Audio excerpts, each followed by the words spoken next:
እጅግ በጣም ያሳዝናል። ሳቤላ ድንገተኛ ሆስፒታል ገባች። ድንገተኛ ሆስፒታል የገባችበት ምክንያት በዲና ምክንያት ነው። አብርሃም በልጁ የማይደራደረው ሳቤላ ድንገተኛ ሆስፒታል ከትምህርት ቤት አስገብተናታል በማለትም መምህሮቹ ደወሉለት።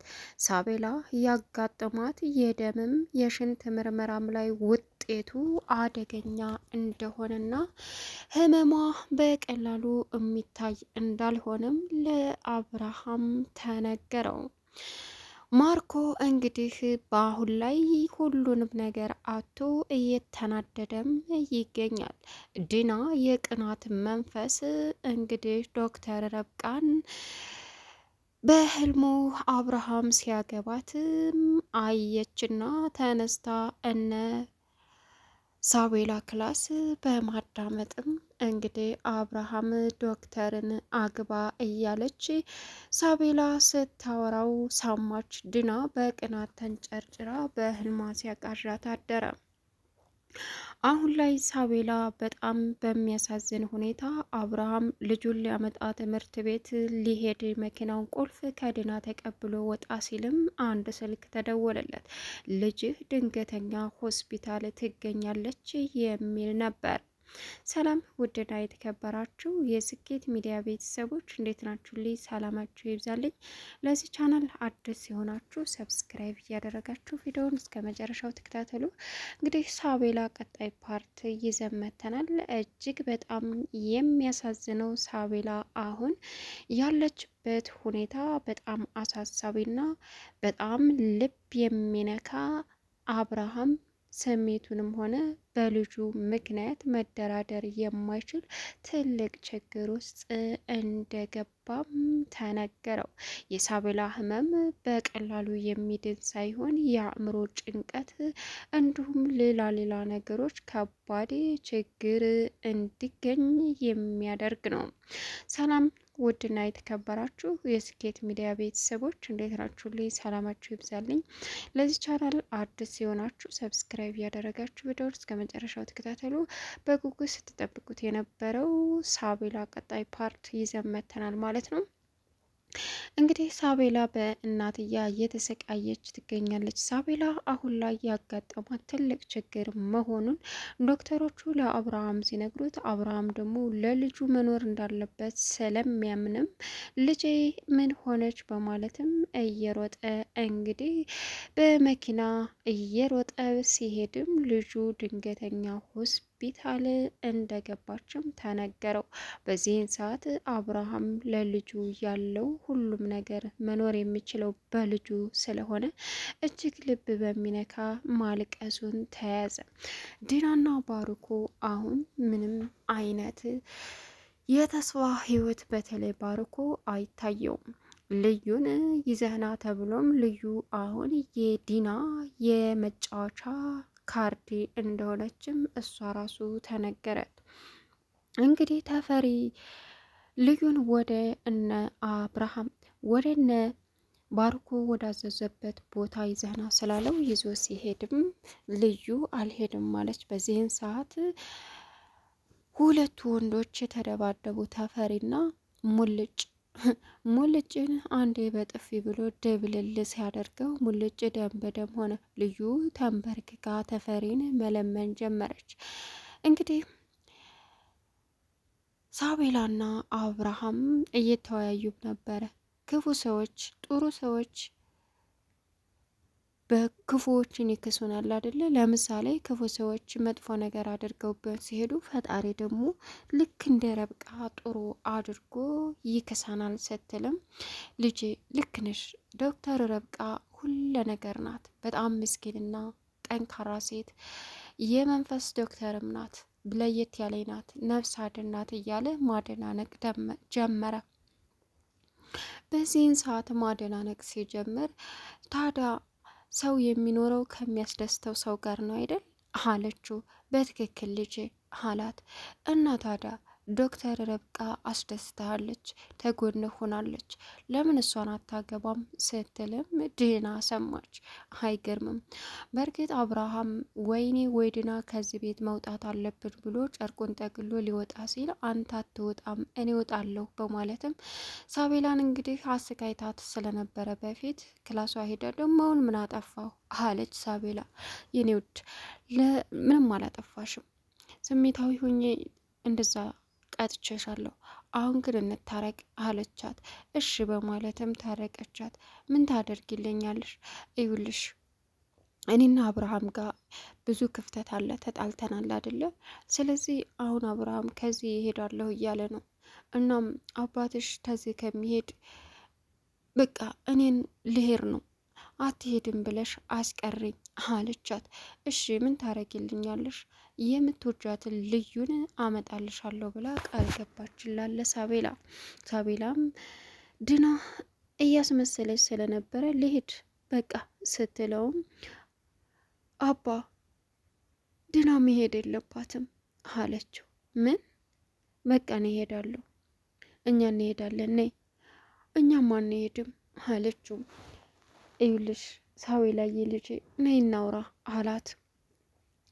እዩልሽ ልጄ አንቺን ከሳቤላ ጋር ከዲና ጋር ጥዬሽ ልሄድ? እንዳባዬ ከዲና ጋር እንዴት ብለህ ነው ጥለኸኝ የምትሄደው አለችው።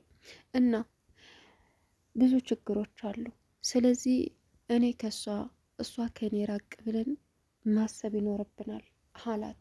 ቢሆንም አባዬ እዚሁ ሆናቸው አስቡ በማለት ሳቤላ ሁለቱንም ከመሄድ አስቀረቻቸው። በዚህን ሰዓት አሁን ላይ አብርሃም ክላሱ ቁጭ ብሎ እንዳለ ድና መጣች። አይገርምም። ከዛም ልክ ሲያት ልታሟልለው ሞከረች። አብርሃም ግን ትራሱን ይዞ ወጣ። ወዴት ነው የምትሄደው? እዚሁ ተኛ፣ እኔ ከልጄ ጋር ተኛለሁ አለችው። ሀይ ከልጄ ጋር መሆን ስላለብኝ ነው አላት። እንዴ ልጅ እኮ ልንወልድ ነው፣ ጀርባህን ነው የምትሰጠኝ አለችው። በዚህ ጊዜ ይሄ ባይፈጠር ደስ ይለኝ ነበር፣ ግን ምንም ማድረግ አልችልም፣ ከልጄ ጋር መተኛት አለብኝ ብሎ ጥሏት ሄደ።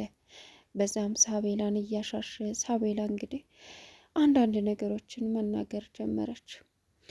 አባዬ አንተ እንድትታመም እንድትናደድብኝ አልፈልግም፣ ለምንድን ነው ድና እንዳትሄድ የፈለግሽው አላት። ማን አለ?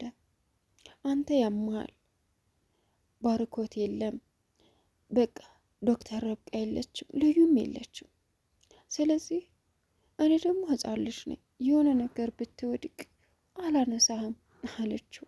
ይህን ያስተዋይ ልጅ አይዞሽ፣ ምንም አንሆንም በማለትም እንግዲህ አብርሃም ልጁን ሳቤላን እያሻሸተኝ አሁን ላይ ደውላ ሌሊት ሲያቀባዥራት ደወለችልን ለባርኮ። የኔ ውድ የኔ ፍቅር በጣም ብቸኝነት ተሰምቶኛል፣ እዋክህን አለኝ እዋክህን አለችው። ምን ሆነሽ ነው ሲላትም ዛሬ እኮ አልቆልኝ ነበር፣ ሊያስወጣኝ ነበረ፣ ሳቤላ ላይ የተጠቀምኩት ነገር ነው አሁን ላይ እዚህ እንዲቀር ያደረገኝ አለችው። እና ምን አዲስ አለ?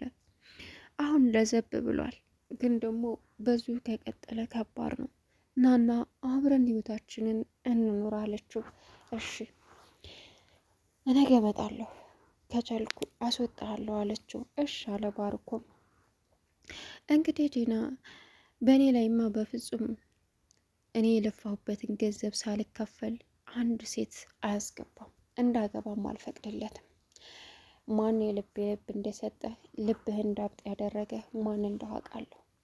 ዶክተር ረብቃ የምትባለዋ ነው።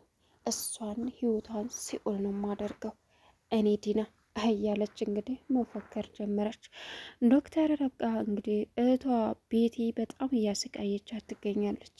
እናም ጥብቅ አርጋ ስትይዛት እውነታውን ሳይሆን ሌላ ዋሽታ ነገረቻት። እና አብርሃም ቤት ያለችው ፍቅረኛዋ እያሰቃያት እንደነበረና መስሪያ ስላሳጣት እንደነበረ ዋሸቻት። ሌላው እንግዲህ ኤፊ ፍላሹን ይዞ ሄዶ ሊያይባት ሲል ሊያዩት ላፕቶፕ ላይ ሲሞክሩ ቤት የመጣችባቸው ግን ነቅታለች። ረብቃ ፍላሹን ነቅላ ምንድን ነው ፊላሹ ላይ ያለው? ምን እያያችሁ ነው እንደዚህ ተመስጣችሁ? አለቻት ቤቲ። ከዛም ፊልም ነው ፍላሽ ላይ ያለ ፊልም። ኦ ታዲያ ምን ነው አለች። ኤፉዬ ምግብ ልስራለክ? ሰሪልኝ። ኤፉ እንግዲህ 100 ሺህ ብር የረብቃ ነውና አበድሪኝ 200 ሺህ ብር ስላላት እሷም ምን ለጥያቄ መልስ ካደረክ ነው የምሰጥ ስትለውም እሱም እሺ ግን ስለ ፍቅረኛ ብቻ እንዳትጠይቅኝ አላት። ቀጠለችና ኦ ለማንኛውም እዚህ ጋር ሳመኝ እናሰጥሃለሁ ስትለው ይቀርሽ በጣም ታሳፍሪያለሽ፣ ወንድሜ ስለሆንኩ ብቻ ልትረጅኝ ይገባ ነበር በጣም አላት። ረብቃ በዚህን ሰዓት መጣች። ምን ነው አለችው። ምንም ልሄድ ነው። ይች ናታ ተናዳል፣ ፊትህ ጥሩ አይደለም።